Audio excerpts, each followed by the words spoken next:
Hey guys, it's Peter here, and today I'm going to talk about the Apple event that Apple just wrapped up yesterday, September 9th. We're going to talk about all the different things they announced, some cool new products, and in my opinion, it was a really good event. So let's get to it.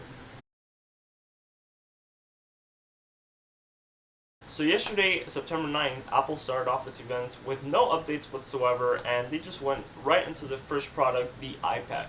Now, the newest iPad that they announced was the iPad Pro. Now, keep in mind, the iPad Pro is really big. It's 12.9 inches in its display. Think of a 13-inch MacBook Pro. It's basically zero point 0.1 inch less, but that's still, in my opinion, really big. The iPad Pro has some cool new features apart from its bigger screen. It has some audio microphones, or not microphones, but audio outputs on each four corners of the screen. Since it's that big, you want to get the best audio you possibly can. Apart from the audio, the new iPad also comes with three little dots on each corner of on each left or right corner of the iPad, I believe, and those three dots are used to connect not a Bluetooth but an Apple-made connector so you can type on your iPad. It's sort of like the Microsoft Surface keyboards, except that those are not Bluetooth. Well, I don't know if those are Bluetooth from Microsoft, but point is that these are not Bluetooth. These are actually connected, so they don't charge or anything. They're just there. You don't need to connect them to Bluetooth, and they work really fine. It also works as a case, so you basically fold it and it turns into the magnetic case that Apple has had for the past few years for their iPads, and in my opinion, that looks really nice. The iPad Pro does come at a quite expensive price point. It starts at around $800 or $799 for its 16 GB version, and it goes on from there, and that's really expensive. But they also did announce its newest iPad Mini 4, which is basically iPad Air 2 built into a smaller iPad Mini. That's it. And for that, they gotta charge you another $400. So good luck with that. After about 3 years, Apple finally announced their newest Apple TV. The new Apple TV looks really cool, but I was expecting a better look. I was expecting maybe some leaks were going around that it was about pretty much the same Apple TV, just a bit longer, and it was basically gold or black or space gray and gold. Those look really nice. I really like that concept. But the new Apple TV is actually same as the third generation Apple TV. It's just a bit taller. The new remote, it's called the Siri remote, or at least it has Siri, and it's basically a few new buttons. I'll be putting a picture up here on the screen. And one of the buttons is Siri, and you can basically talk to Siri into putting any entertainment that you basically want on screen. So if you want to watch some Prison Break or some Breaking Bad, for instance, you just go, Siri, show me some Breaking Bad on Netflix, or Siri, play season 4, episode 2 of Prison Break. Something more or less like that. You can also speak into the controller to tell you more information about the content you are watching. So, for instance, if you want to know who's playing on a specific movie or on a specific episode, you can just say, Siri, who plays in this or who stars in this, and it'll display a few of or all the actors in the movie or episode that you're watching. The new Apple TV also comes with the new redesigned home screen. I don't know why they would why they would update the home screen again, because they just updated it not even a year ago. But I do like this new design that it comes with. And it also comes with an Apple Store, well, not an Apple Store, an App Store, and that App Store brings some games that you can put into the Apple TV that you can play. Some games were Crossy Road, and they introduced multiplayer for Crossy Road, so that's going to be really fun. I actually can't wait for that. But I do think you need to have two controllers, unless you have a controller and an Apple Watch or the remote app on your iPhone. That'll be cool.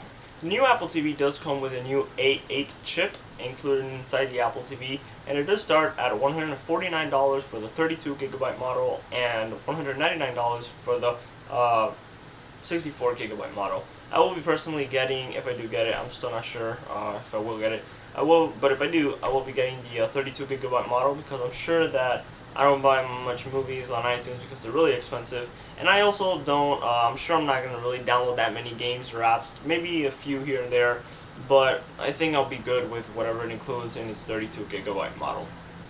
Apple made some additions to its Apple Watch Sport lineup recently. They did include two new Apple Watch Sports. They included the rose gold aluminum casing for the Sport and a regular gold but an aluminum casing for the Apple Watch Sport.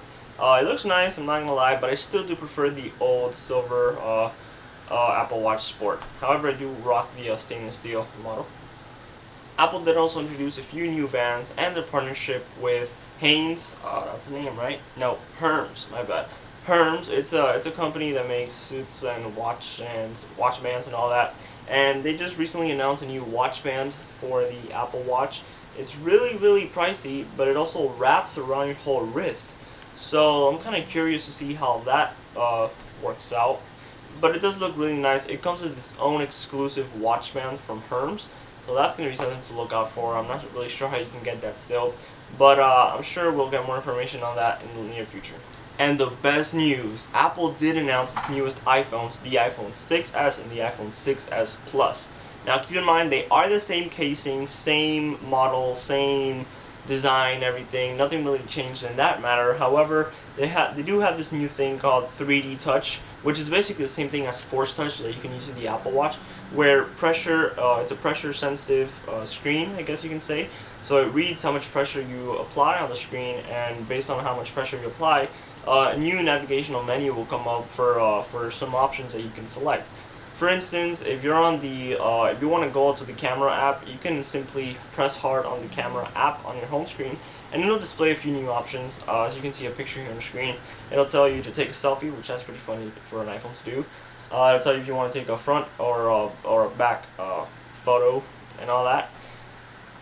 The Apple iPhone 6s also comes with a new 12 megapixel camera, which is the best thing ever because they have not updated that camera in a while, since the 4S in 2011. Since 2011, it's been the same 8 megapixel camera.